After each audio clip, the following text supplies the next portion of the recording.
Hi வணக்கம். இன்றைக்கி நம்ம எல்லாத்துக்கும் ரொம்ப ரொம்ப யூஸ்ஃபுல்லான ஒரு டிப்ஸு தான் இந்த வீடியோவில் நம்ம பார்க்குறோம். கருவேப்பிலையும் கொத்தமல்லி தழையும் ஃப்ரெஷ்ஷாக செடியிலேருந்து பொறிக்கிற மாதிரி கொத்தமல்லி தழை டெய்லி யூஸ் பண்ணலாம். அதே மாதிரி கருவேப்பிலையும் இது எப்படி நம்ம ரெடி பண்ணுறோன்னு பார்க்கலாம். ஃபஸ்ட்டு நம்ம கருவேப்பிலை எப்படி ரெடி பண்ணலாம் எடுத்து வைப்போம். ஃபஸ்ட்டு இந்த கருவேப்பிலையை ஒவ்வொரு ஸ்டெம்பாக எடுத்து இந்த மாதிரி தண்ணியில் ஒரு 1/4 மணி நேரம் உப்பு தண்ணி போட்டு ஊற வச்சிடணும். ஒரு 1/4 மணி நேரம். அதுக்கப்புறமா நம்ம இப்படியே ஒவ்வொரு ஸ்டெம்பாக எடுத்து ஒன்று போல் எடுத்துடலாம். எடுத்துட்டு தண்ணி ரொம்ப வடியோன்னெல்லாம் கிடையாது, இந்த மாதிரி தண்ணியை நல்லா உதறி விட்டு எடுத்துடலாம்.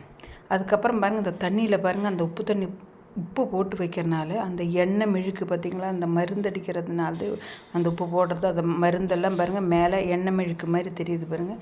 இதெல்லாம் அதுக்கு வேண்டி தான் நம்ம உப்பு தண்ணியில் போட்டோம். அதுக்கப்புறம் பாருங்கள், இது 10 நாள் முன்னாடி நான் இதே மாதிரி பண்ணி எடுத்து வச்ச கருவேப்பிலை. பாருங்கள், இந்த கருவேப்பிலை ஒன்றும் கூடி அழியலை, அதே செடியிலேருந்து பொறிச்ச மாதிரி அதே ஃப்ரெஷ்ஷாகவே இருக்குது.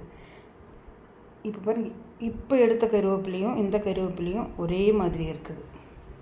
இது இப்போ வாங்கின கருவேப்பிலை, இது முன்னாடி வாங்கினது, ரெண்டும் அதே ஃப்ரெஷ்ஷாகவே தான் இருக்குது. இப்போ நம்ம இது ரெண்டையும் சேர்ந்தே திருப்பி நம்ம இந்த நீட்டமான ஒரு கண்டெய்னர் எடுத்தால் நல்லது. ஏன்னா இந்த ஸ்டெம்பு இப்படி குச்சி மாதிரி நிற்கணும். அப்படி இருக்கிற தண்ணியெல்லாம் பாருங்கள் கீழே படிஞ்சிடும். அப்போ பாருங்கள், இலை ஒன்றுக்கு ஒன்று முட்டாமல் அந்த ஒரு இலை கருப்பாகிறதுக்கு கூடி சான்ஸ் இருக்காது. ஏன்னா தண்ணி கீழே வடிஞ்சிடும். நம்ம ஒவ்வொரு நாளும் இதே மாதிரி ஒவ்வொன்றா எடுத்தால் போதும். நீங்கள் இந்த வீடியோலே பார்க்கலாம், டெய்லி போடுற கருவேப்பிலை எல்லாமே ஃப்ரெஷ்ஷாக இருக்கிற மாதிரியே தான் இருக்கும். கருவேப்பிலை தீர்றது வரைக்கும் இந்த கருவேப்பிலை இதே மாதிரி தான் இருக்கும். பாருங்கள், அந்த ஸ்டெம்பு தெரியுது பாருங்கள், இதே மாதிரி ஸ்டெம்பு தெரிகிற மாதிரி இப்படி நீட்டமான ஒரு கண்டெய்னரில் எடுத்து வச்சிடலாம். இப்போ கருவேப்பிலை முடிஞ்சது. நம்ம கொத்தமல்லி தலையை நம்ம எப்படி ரெடி பண்ணுறது?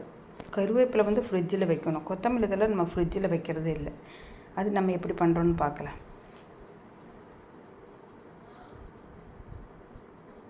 இது பாருங்கள், 10 நாளைக்கு முன்னாடி நான் இந்த கருவேப்பிலை கூட தான் இந்த கொத்தமல்லி தலையை ஒரு கெட்டு வாங்கினேன். இது பாருங்கள், இவ்வளோ நாள் நம்ம டெய்லி யூஸ் பண்ணிவிட்டு மிச்சம் இருக்கிறது.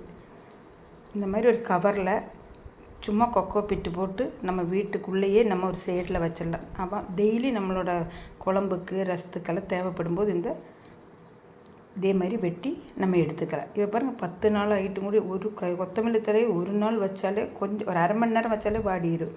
இது பாருங்கள், 10 நாள் ஆகிட்டு கொத்தமல்லி தழை அப்படியே இருக்குது. இந்த கொக்கோ பிட்டு கிடைக்கலின்னு கூடி இந்த தேங்காயோட மஞ்சி இருக்குது பாருங்கள். இந்த தேங்காய் வாங்கும்போது அந்த குடுமை மாதிரி இருக்கும், அதையும் கூடி நம்ம பொடி பொடியாக அரிஞ்சு ஊற வச்சுட்டு அதையும் கூடி நம்ம பாருங்கள் இதே மாதிரி செஞ்சு எடுத்து வச்சிடலாம். ஒருக்கா எடுத்து வச்சாலே இந்த மாதிரி இருந்தாலே போதும். அதுலேயே நம்ம டெய்லி நம்ம கொத்தமல்லி தழை வாங்கும்போது அதுக்குள்ளே நம்ம இந்த கொத்தமல்லி தழையை வச்சிடலாம். பெரிய வேலையெல்லாம் கிடையாதுங்க. ஒருக்கா இதே மாதிரி வச்சிட்டோன்னா நம்ம பாருங்கள் டெய்லி ஃப்ரெஷ்ஷாக நம்ம செடியிலேருந்து பொறிக்கிற மாதிரியே நம்ம குழம்பிலெல்லாம் எடுத்து போட்டுடலாம். ரொம்ப நாள் வரணும்னு கிடையாது, இந்த ஒரு வாரத்துக்கு வந்தாலே நம்மளுக்கு போதும். நல்லா ஃப்ரெஷ்ஷாக நம்ம யூஸ் பண்ணிக்கலாம் இல்லைங்க. டெய்லி நம்ம வெட்டும்போது இந்த மாதிரி லேசாக தண்ணி தெளித்து விட்டு திரும்பி அந்த கவரை நம்ம க்ளோஸ் பண்ணி எடுத்து வச்சிடறோம்.